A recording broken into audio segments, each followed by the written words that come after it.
So the other notable thing about this No King's Day, if we get away from the actual riot, looting, and arson, which was happening all weekend, of course, I have scores of video clips of it, and I just don't think I can fit them into today's show.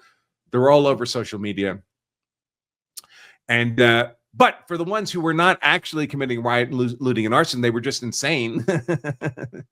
They were just as I say in my thumbnail, the geriatric Karens. Just check out these crowds. Incredible shot of the No King's Day protest in Pittsburgh. The average age in this crowd can't be younger than 60.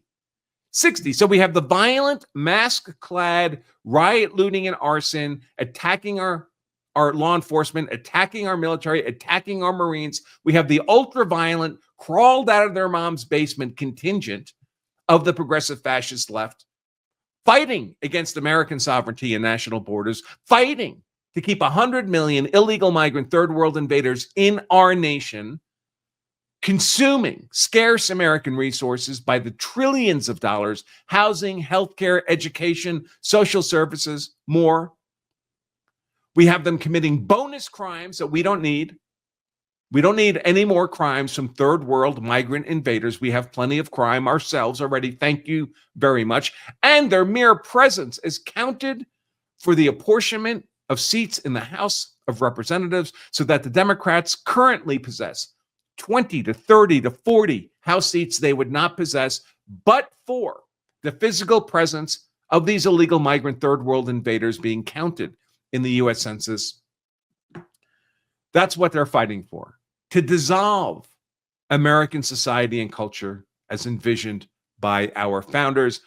Because if you can't prevent the entry, and if you can't facilitate the deportation of 100 million illegal migrant third world invaders, what are you going to do when there's 500 million of them? What are you going to do when there's 1 billion of them? Under what rationale? Under what legal doctrine would we exclude the next billion illegal migrant third world invaders? We will have no national borders. That's what all these geriatrics are fighting for. And it's not just one example. I'm going to share a bunch here with you. And this guy suggests, man, looking at the age of these No Kings protesters, which is consistent in every No Kings protest across the country. If I were the organizers of these protests, I would simply only post overhead aerial shots, like from a drone, where you can't see what the people in the crowd actually look like. These are supposed to be the people that want us to put them in charge of all the important things. Here's another clip. This is everyone coming out of, this place is called Legacy Village, folks. Legacy Village. These are half of the Democrat fascist stormtroopers now. These people, these elderly boomers, look at them. You think, I bet a bunch of them have MAGA hats in their rooms, but they're so happy to get an outing out of Legacy Village. Legacy Village. Where you go to finally realize your legacy. Legacy Village. They're so happy to get out, flirt a little bit.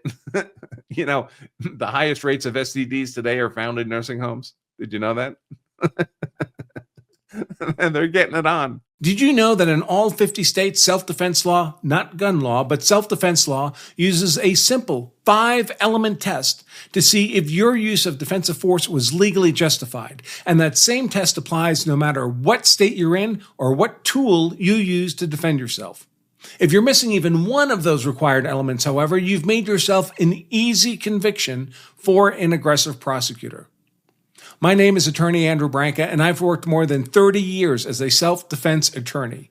Every state has seemingly endless, complex pages of laws regarding self-defense, so complex that many top criminal defense attorneys rely on my expert analysis to help win self-defense cases for their clients. If the legal code is that complex for lawyers, how can a citizen gun owner expect to know or even follow the law, especially when a life or death situation has triggered a massive adrenaline-fueled mandate to make that fight or flight decision right now? It seems daunting. Yet I created a simple but powerful framework that has allowed me to serve the legal community and countless American gun owners to simplify this legal complexity into just 5 elements of self-defense law. And you can learn my 5-element legal algorithm I use to consult on and win with the top criminal defense attorneys all over the country to protect law-abiding gun-owning citizens from making innocent legal missteps that land them in prison. Now, with a simple read or listen, you can install my 5-point legal framework so it acts as a sort of muscle memory defense to protect you from losing your rights when you choose to defend innocent human life. Click below to get the latest edition of my book, The Law of Self-Defense Principles, for free. I ask only that you help cover the shipping and handling cost to get the book to you. Why are only elders protesting? Here's one reason. Boomers and earlier generations finished brain development before the internet. Here's a theory. They only learned to trust authority and never built an epistemic model for the digital age, a model for understanding the world in a reality-based way. That's why they're so vulnerable to propaganda. And yes, folks, I am by 2 weeks, I qualify as a boomer myself. When I was growing up in Metro New York City, we had 3 stations on channels 2 through 13. And 1 or 2 kind of pseudo-Spanish UHF, like channel 57 frequencies. That was it. That's where you got your news. And you got a paper, a literal paper newspaper. There was no internet. There was no internet. The first computer I used was a teletype machine in the public library that had no monitor. You just typed on a piece of paper. Anyone older than me had it no better, folks. Had it no better than that. Most are unfit for a world of infinite information, and only their deaths will end mass compliance culture. Well, no one's, of course, wishing for a premature death, but this is who they are. This is who they are. This is who they want put in charge of all the important things. It is unbelievable. Man, I had another clip I really wanted to share. I wonder, let me take a quick look and see if I can find it. It's the man with the rubber chicken. Did you guys see that one? But you may have seen it. The clip is of an older gentleman. I think he had a cane, and there was a booth set up by some geriatric lady. It said therapy session, and they had it wasn't a rubber chicken. It was a rubber Trump doll, and you could smack it against a wooden stool and chastise it. These are the people that want to be put in charge of all the important things. One old liberal white, almost entirely 100% white lunatics. Check out this woman. Check out the neurotic hysteria. Now, if you don't know what neurotic actually means, it's a phrase that's tossed around, but it has a specific meaning. It's an emotionally uncontrolled reaction to something. So I often use the phrase neurotic hysteria when it's elderly ladies doing this kind of thing. Let's see what this nice woman has to say. So I'm in my beautiful city, LA, and I have friends texting me like all morning. My gardener didn't show up. My housekeeper didn't show up. My farmer's market was closed. Everyone's scared. Well, does this remind anybody of what like a plantation owner might have said back in the day when the slaves ran away because the northern troops were coming into the territory? Oh my God, my housekeeper left. All my slave labor, my gardener. How's the cotton going to get picked? Everyone ran away. No one's showing up. Well, this is not going to just happen in LA. And you 1%ers that only voted for Trump because of money? Imagine how Trump won the presidency of the United States if only 1% of people voted for him. I mean, this is just how deranged they are. Guess what? You're going to have to do your own dishes or clean your own house or mow your own lawn. The arrogance is unbelievable. Like we don't do our own dishes. like we don't mow our own lawn. Oh my gosh. They're such boomer elitists. And that wonderful produce, the organic produce you get for your brunches. Oh, it has to be organic, and it has to be for a brunch. Who's the 1%er? Who's the 1%er? Is the 1%er the guy actually mowing his own lawn? Or is the 1%er the woman who's concerned about whether or not she'll be able to secure organic produce for her brunch? When was the last time most of you went to brunch? All gone. Yeah. You're going to actually have to do some work around your house. These people are important. They're important, so I don't have to do work around my house. Another observation, this from the redheaded libertarian. She works with Tim Pool. The No Kings protest outside the city seems to be made up of 60 to 70-year-old affluent white women looking for a purpose. And below that, it says their grandchildren will save our country. And I hope to God that's true. And I actually believe it is true. Here's Laura Logan again. She had a lot of great posts this weekend. She writes, "It's funny you should say that everyone seems to be an old white woman. I spoke with a law enforcement officer who was undercover at a No Kings protest, and he remarked on the same thing, said he was surprised by how old everybody was, And she's responding to a comment by Matt Van Swall, also a great follow. What's your personal explanation for why nearly all the protesters against President Trump are over the age of 65? It is bizarre. It's also, of course, a blessing, right? I'd be a lot more concerned if these were 20, 30, 40-year-olds in these crowds. I'd be a lot more concerned for our great nation. More neurotic hysteria. Look how the mainstream media and the progressive left have broken this woman's mind. This is right out of the Manchurian Candidate. Remember the movie Frank Sinatra? I hope they didn't do a remake. Oh my God, they did do a remake. I'm talking about the 1962 film. The 1962 film. Where is the phrase they all say? I wonder if I saved it. With Frank Sinatra, it's about the Korean troops. The U.S. troops in the Korean War are captured and brainwashed.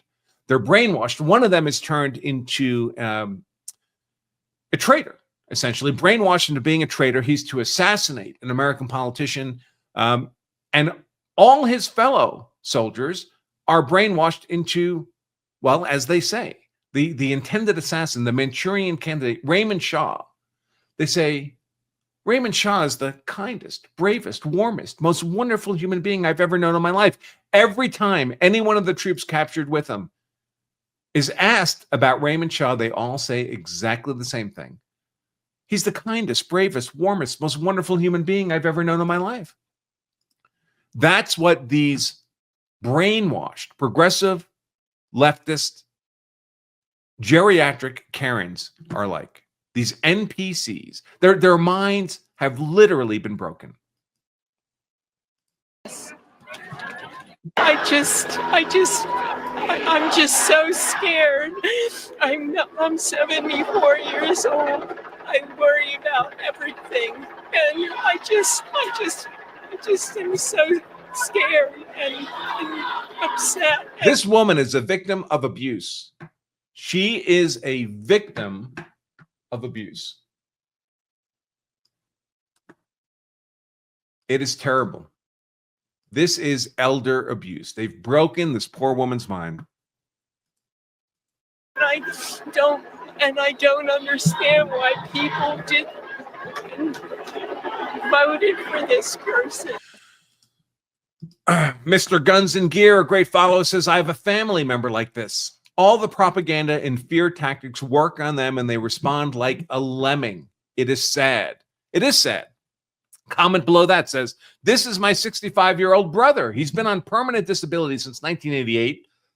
Hasn't worked a day since, although he fully recovered by 91. Yet now he's worried he may have to find a job. We all, don't we? Don't we all have a family member like this? A sibling, a parent, an in-law, in some people's cases. I'm not pointing any fingers into the mirror. But we all have someone in our family that's brainwashed in this way. It's absolutely terrible. And they're brainwashed because I think it's right. I think they were born pre-internet. They get all their news from NBC, ABC, CNN. The brainwashing progressive left media. This guy writes, my mother-in-law, late 70s, watches those three networks and sounds almost exactly like this woman. And I think we all have people in our family who sound almost exactly like this woman. Oh, I found the guy. I did have the clip. This is the clip I was talking about. The guy whacking the rubber trump on a stool. Check this out. These are the people who think they are making the sane solutions into who should run our nation, into whether or not we should have sovereign borders. These lunatics think that they should be put in charge of all the important decisions. Trump-induced anxiety help. Again, neurotic hysteria. Anxiety help. By the way, the definition of anxiety, which also has a definition, just like neurotic, anxiety is the feeling you have when you don't know what's going to happen. You're stressed about uncertainty about what's going to happen. I don't know why they have anxiety. I've never seen a politician in my life who's more transparent about what he says is going to happen. Trump tells you right to your face exactly what he's going to do. There should be no anxiety. You have certainty. But check out this lunatic. We were just talking about this morning. No! Fat boy! Fat! No! I mean, this is the kind of behavior you might expect to see in a lunatic asylum or a facility for seriously mentally impaired, cognitively impaired people who can't live in open society. This is what happened when the left deinstitutionalized our crazy people and then tore down the institutions. Imagine how different America would look if the people who need to be institutionalized because they cannot live productively in society were in fact safely back in institutions. For all of American history, for all of world history, we've had institutions for crazy people. Until America, for the last couple of generations, we decided it wasn't necessary anymore. And now what do we have? now we have a nation awash in drug-addled, violent, cognitively impaired, mentally unstable lunatics. This account notes, I've noticed most of the ICE protesters on the East Coast and everywhere are white. You don't see a lot of Black Americans protesting against mass deportations. And he knows why. He's going to share it with us. It's because their communities, the Black communities, have been overrun by illegals. Their schools overfilled. Their hospitals overburdened. So these 100 million illegal migrant third world invaders, as I said, consume billions, maybe trillions of dollars of scarce American resources, housing, education, healthcare. Are home prices, are apartment rents higher in your community than you would like? Are your schools underfunded for the number of students in them, especially the number of students who don't speak English? When you go to the emergency room, do you get treatment promptly? Or are there 50 or 60 non-English speaking people in line ahead of you, all of whom are getting their health care at your cost for free? You know why Obamacare tripled your insurance premiums? You know why your deductible went from $1,000 a year to $10,000 a year? Personal experience, folks. Speaking from personal experience, it's not because you got more or better health care. It's because Obamacare was a redistribution of healthcare resources from productive, tax-paying, responsible, cultural American citizens, a transfer of those billions of dollars in resources to illegal migrant third world invaders who get all their healthcare for free. California alone spends $8 billion a year in taxpayer money to provide free healthcare to illegal migrant third world invaders. They consume scarce American resources like human locusts. And if you're a person of means, what do? Well, when that happens in your community, what do? You do what we all do. You move. I would argue that the entire American real estate market can be defined by the desperate efforts of productive people to move away from the chaos inflicted upon us by progressive fascist policies, both internal policies and international policies, in the form of importing 100 million illegal migrant third world invaders into our nation. And what that means, of course, is that the people most afflicted by these human locusts consuming their scarce resources are the people who don't have the means to move. That tends to be the lower income demographics in America. That tends to be largely Black communities living in urban centers. It's their schools who are flooded with illegal migrant third world invader students who don't speak English, don't pay into the taxes to support the school, overwhelmingly go on welfare, ravage food pantries intended to be charitable contributions to people who are struggling to put food on the table. Their schools are overfilled, their hospitals are overburdened. It's all thanks to the progressive flooding these Black communities with these invaders, whose first victims are lower income Black people who also would like entry-level job opportunities, who would also like construction jobs, who would also like all the jobs that these illegal migrants take at slave labor costs, pricing Black Americans out of these opportunities to earn an actual income. Thanks for watching this highlight segment of our full-length Law of Self-Defense live stream. If you enjoyed this content, make sure to give us a like and subscribe for more expert analysis on politics, law, and how to be hard to convict. And to watch the full-length episode of this show, just click right here. Stay safe.